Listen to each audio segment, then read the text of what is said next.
I saw news that last week the Trump administration took this airstrike on a boat off the coast of Venezuela. First of all, we have sort of no information on who was on that boat or who was killed. It might be, as the Trump administration says, members of a drug cartel. It might be civilians. We don't know.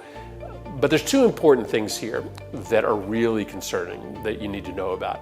First is the president has no legal authority to take that strike. We are not at war with Venezuela. We have not declared war against any of the cartels there.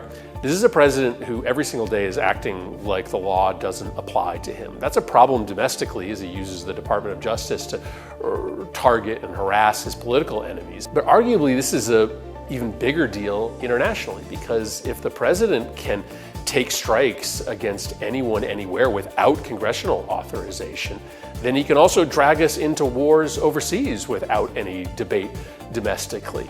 This is the most irresponsible, reckless president America has ever seen, and to let him engage in military activity overseas without the consent of the American people is so dangerous.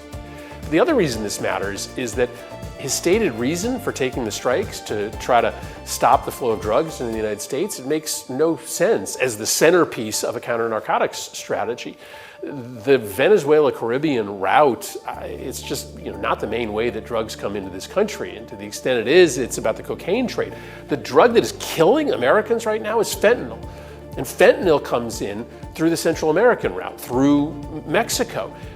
At the very same time that Trump is ordering these strikes on the boat in Venezuela, he's gutting the programs that we use to interrupt the drug trade coming through Central America and Mexico. We have dramatically fewer resources to stop fentanyl coming to the United States while we're taking airstrikes against a boat off the Venezuelan coast.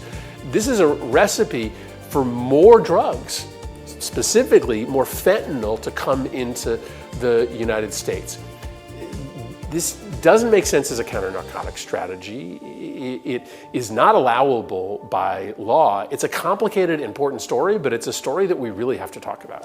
Improvisación con misiles y un guión de mano dura que no resiste dos preguntas. Se usa la fuerza como tráiler de campaña mientras se desmantelan herramientas que sí sirven. Y, en paralelo, se presume orden enviando a tropas a ciudades estadounidenses. Esto también es violencia política, la que dicta el poder contra quien no tiene cómo defenderse de todo esto.